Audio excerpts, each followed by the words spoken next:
মৰমৰ ছাত্ৰ-ছাত্ৰীসকল, আজি আমি তোমালোকৰ গণিতৰ 5 নম্বৰ পাঠ অৰ্থাৎ ত্ৰিমাত্ৰিক আৰু দ্বিমাত্ৰিক বস্তু এই পাঠটো কিছু আলোচনা কৰিম।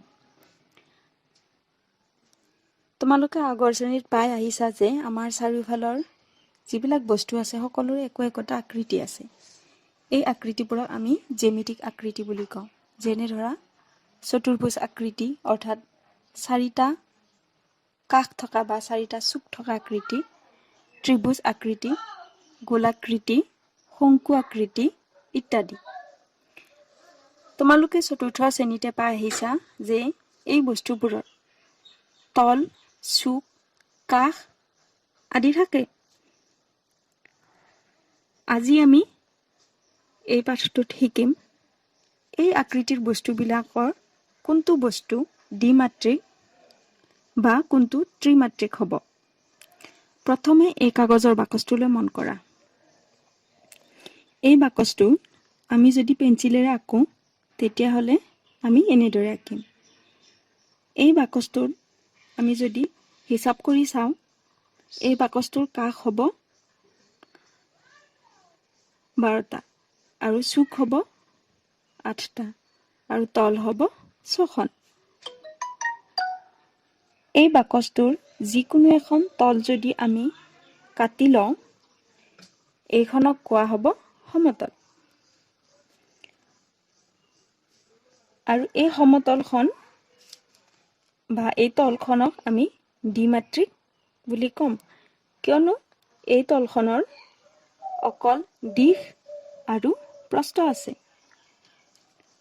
কিন্তু আমি যদি এই বাকচটোৰ কথালৈ আহোঁ, এই বাকচটো দ্বিমাত্ৰিক নহয়, এইটো হ'ব এটা ত্ৰিমাত্ৰিক আকৃতিৰ বস্তু। অৰ্থাৎ এই বাকচটোত ইয়াৰ দিশ আছে, প্ৰস্থ আছে, লগতে উচ্চতাও আছে। এতিয়া এই ছবিটোলৈ মন কৰা। এইটো এটা শংকু আকৃতিৰ বস্তু। এই আকৃতিটো হ'ব এটা ত্ৰিমাত্ৰিক আকৃতি, কিয়নো ইয়াৰ দিশ, প্ৰস্থ আৰু উচ্চতা আছে। এইবাৰ আহা এই ছবিখনলৈ। এইটো এটা ত্ৰিমাত্ৰিক আকৃতিৰ বস্তু, কিয়নো এই ছবিখনত থকা আকৃতিটোৰো দিশ, প্ৰস্থ আৰু উচ্চতা আছে। এতিয়া এই ছবিখনলৈ মন কৰা। ইয়াতে কেইটামান আকৃতি দিয়া হৈছে। এই আকৃতিবোৰৰ পৰা দ্বিমাত্ৰিক আৰু ত্ৰিমাত্ৰিক আকৃতিৰ চিত্ৰবোৰ চোৱা। প্ৰথমতে আছে এইটো ত্ৰিভুজ। ত্ৰিভুজ হ'ল দ্বিমাত্ৰিক। এইফালে আছে বৰ্গ। বৰ্গও হ'ল দ্বিমাত্ৰিক। দ্বিমাত্ৰিক আকৃতিৰ আকৌ এটা বস্তু হ'ল বৃত্ত। ঠিক তেনেদৰে ঘনক। ঘনক হ'ল ত্ৰিমাত্ৰিক আকৃতি। আয়তীয় ঘনক এইটো এটা ত্ৰিমাত্ৰিক আকৃতিৰ বস্তু। ঠিক সেইদৰে চুঙা। চুঙাও এটা ত্ৰিমাত্ৰিক আকৃতিৰ বস্তু। এইমাত্ৰ পাই অহাৰ দৰে শংকু আকৃতি এইটো এটা ত্ৰিমাত্ৰিক আকৃতি। এইবাৰ এইটো হ'ল প্ৰিজম। প্ৰিজমো এটা ত্ৰিমাত্ৰিক আকৃতিৰ বস্তু। আৰু এই ছবিখন হ'ল এখন গোলকৰ ছবি। গোলকো হ'ল ত্ৰিমাত্ৰিক আকৃতিৰ বস্তু। শেষৰ ছবিখন এটা পিৰামিডৰ ছবি। পিৰামিডো ত্ৰিমাত্ৰিক আকৃতিৰ বস্তু।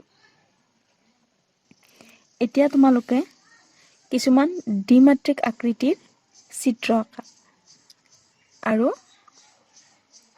তোমাৰ চাৰিওফালে থকা দ্বিমাত্ৰিক আৰু ত্ৰিমাত্ৰিক বস্তুবোৰৰ নাম লিখি এখন তালিকা প্ৰস্তুত কৰা। এতিয়া এই তালিকাখনলৈ মন কৰা। এই তালিকাখনত কেইটামান চিত্ৰ দিয়া আছে।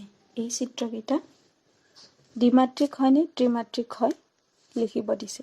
লগতে ইয়াৰ তলৰ সংখ্যা, বাহু বা কাষৰ সংখ্যা, শীৰ্ষবিন্দুৰ সংখ্যা অৰ্থাৎ চুকৰ সংখ্যা আৰু শেষত নাম লিখিব দিছে।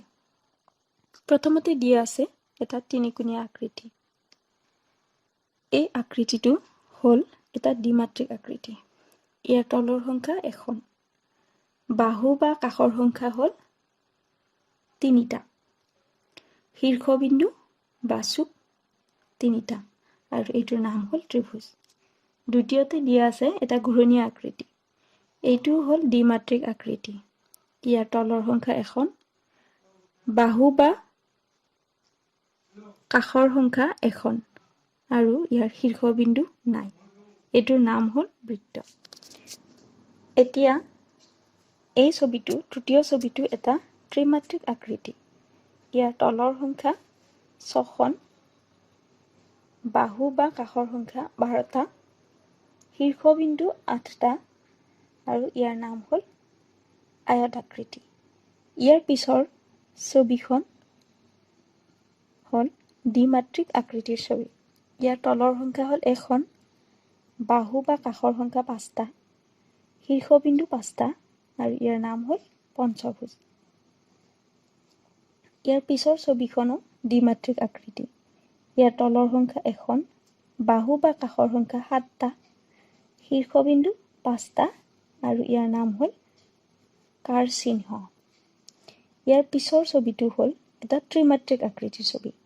ইয়াৰ তলৰ সংখ্যা হৈছে 5খন কাষ হৈছে 8টা আৰু শীৰ্ষবিন্দু হৈছে 5টা আৰু ইয়াৰ নাম হ'ল প্ৰিজম।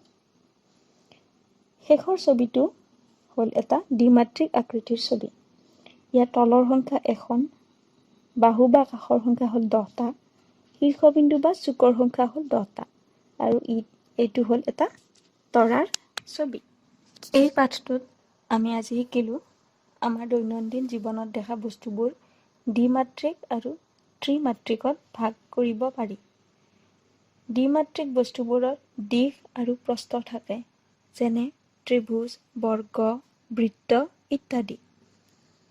ত্ৰিমাত্ৰিক বস্তুবোৰৰ দিশ, প্ৰস্থ লগতে উচ্চতা থাকে, যেনে টুথপেষ্টৰ বাকচ, দিয়াচলাই বাকচ, চক পেঞ্চিলৰ বাকচ, লুডুৰ ডাইচ, আইচক্ৰীম, গোলক ইত্যাদি। এতিয়া এই প্ৰশ্নবোৰৰ পৰা শুদ্ধ উত্তৰটো বাছি উলিয়াই অহা।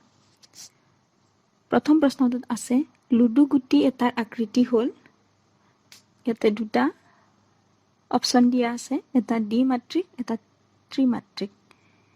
ইয়াৰ শুদ্ধ উত্তৰটো হ'ব ত্ৰিমাত্ৰিক। 2 নম্বৰ প্ৰশ্নত আছে তোমাৰ জ্যামিতি বাকচটো এটা ঘনক বা আয়তীয় ঘনক। ইয়াৰ শুদ্ধ উত্তৰটো হ'ব আয়তীয় ঘনক। 3 নম্বৰ প্ৰশ্নটোত আছে আয়তীয় ঘনক এটাৰ দিশ আৰু প্ৰস্থ অব্লিক দিশ, প্ৰস্থ আৰু উচ্চতা আছে। ইয়াৰ শুদ্ধ উত্তৰটো হ'ব আয়তীয় ঘনক এটাৰ দিশ, প্ৰস্থ আৰু উচ্চতা আছে। 4 নম্বৰ প্ৰশ্নটোত তুমি পঢ়ি থকা কিতাপৰ কাষ 6টা অব্লিক 8টা। উত্তৰটো হ'ব 8টা। তুমি খেলা ৰবৰৰ বলটোৰ তল 1 অব্লিক 2খন। ইয়াৰ উত্তৰটো হ'ব 1। 6 নম্বৰ প্ৰশ্নটোত আছে ঘনক এটাৰ দিশ, প্ৰস্থ আৰু উচ্চতাৰ জোখ বেলেগ বেলেগ অব্লিক সমান। উত্তৰটো হ'ব সমান। 7 নম্বৰ প্ৰশ্নটোত আছে টৰ্চৰ বেটাৰী এটা ডেছৰ উদাহৰণ। ঘনক অব্লিক বেলন। টৰ্চৰ বেটাৰী এটা বেলনৰ উদাহৰণ। বেলন মানে হ'ল চুঙাকৃতি। শেষৰ প্ৰশ্নটোত আছে কাঠ পেঞ্চিলৰ জোংটো ডেছ আকৃতিৰ। চুঙা অব্লিক শংকু আকৃতিৰ। ইয়াৰ উত্তৰটো হ'ব কাঠ পেঞ্চিলৰ জোংটো শংকু আকৃতিৰ।